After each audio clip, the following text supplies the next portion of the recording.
I call on Government Order of the Day number 8. Building Pools Amendment Bill, third reading. Mr Speaker. The Honourable Dr Nick Smith. Mr Speaker, I move that the Building Pools Amendment Bill be now read a third time. Mr Speaker, this bill is about improving the safety of swimming pools and saving the lives of young children. It is also a bill about making our law in this area more practical and enforceable. Mr Speaker, it's worthwhile reflecting on the history of when Parliament passed the Fencing of Swimming Pools Act in 1987, of which there was some controversy. In the decade that preceded it, there were 103 drownings over the decade prior, and if we compare to the most recent decade, the number of children drowning in swimming pools has dropped to 21, or a reduction of about 80%. The provisions that we have in this bill will further improve child safety and save approximately 6 young children's lives over the next decade. This bill will do that, Mr Speaker, by addressing the greatest deficiency in the current regulations and laws in respect of safety of swimming pools. The main deficiency in the current law is actually compliance. That is, there is no requirement in the existing law to regularly inspect swimming pools after they have been constructed to ensure continued compliance. And for some councils, Mr Speaker, that do regularly inspect, they find that 50% of pools are non-compliant. And that is why the significant safety gain in this bill is a nationally consistent approach that will require all of our 60,000 swimming pools to be inspected once every 3 years to ensure that children are safely excluded from those. There are 2 further changes around enforcement that make good sense.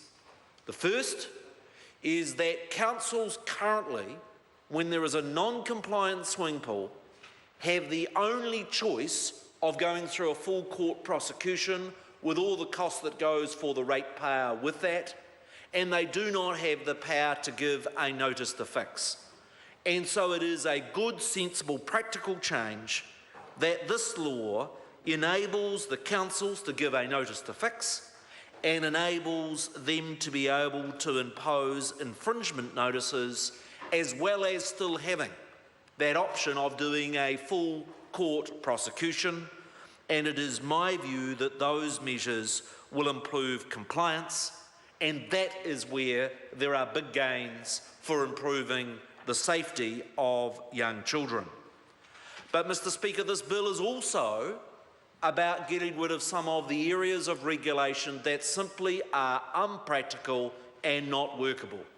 Across New Zealand, Mr Speaker, we have 100,000 spa pools or hot tubs. And the current law actually requires every one of those to be fenced. That would come at an expense of about $300 million. Understandably, there is very poor compliance. And what this bill does is require those hot spa pools, those small swimming pools, to have a cover that is lockable and excludes children, that ensures that children are not able to access them, and in my view, that is effectively what most councils are sort of turning a blind eye to, and this law will formalise that approach. I know there are members that have opposed the practical changes in the bill around those spa pools. I would simply point out, actually, more children have been drowned in baths than have in spa pools. And no one in this Parliament is seriously suggesting that we should have to put a fence around a bath. The second change in this bill, to make it more workable, Mr. Speaker, is to incorporate our regulation of fencing around swimming pools into the General Building Act. There are people, Mr. Speaker, who have argued from a symbolic basis that somehow it's better law and is more likely to be complied with if we regulate the fencing of swimming pools in their own act. I just don't buy that sort of mushy symbolic law. I want law that will work. And by incorporating the requirements for the fencing of swimming pools into the Building Act, enable us to use the inspection powers, the enforcement powers, the waiver powers and the modification powers that all exist in the Building Act.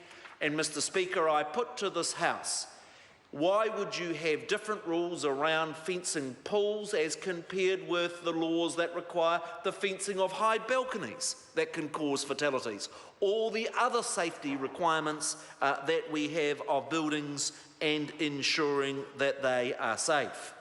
Mr. Speaker, there's also important pragmatic changes in this bill around dealing with garden ponds and dealing with drainage ponds.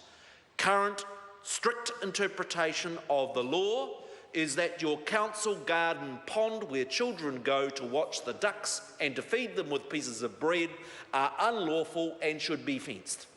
And it is my view that we need pragmatic law that is workable, and that is why this bill makes plain that it applies to swimming pools and not those other water bodies that may pose some minimal risk.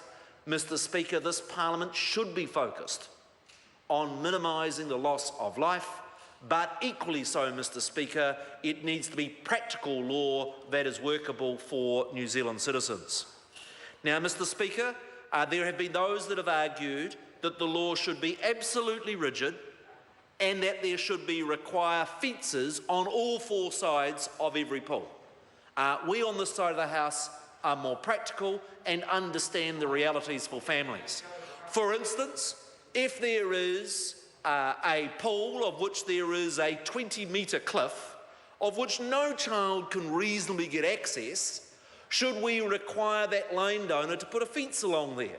Or if there is an infinity pool where there is no practical way for a child to access a pool, again we think the pragmatism that in this bill makes sure children are protected, but also respects the fact that there is a wide range of circumstances and there is more than just a fence that can exclude children safely from pools.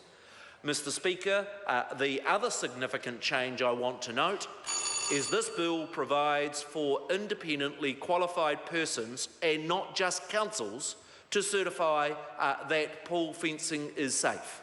The reason that provision is in there is actually there is a significant number of pool owners who rightly contract with professional organisations to monitor the chemicals and the safety of their pools, and why would we not? We do it for lifts, we do it for other all sorts of business or building components. It makes good sense for Parliament to recognise that there are people other than council bureaucrats that are capable of ensuring that our pools are safe. I want to acknowledge the work of Scott Simpson and the Local Government and Environment Committee, who have done an excellent job in ensuring this bill meets its purpose of making our children safer, but also making owning a pool practical, and this as a piece of law that is respected and not simply ridiculed as being ridiculous red tape, and has done a very effective job of refining this bill. I commend it to the House. I say again, it is a bill that will reduce the number of child drownings by 6 per decade, but it is a practical law that will work for New Zealanders, and I urge the House to support it. The question is that the motion be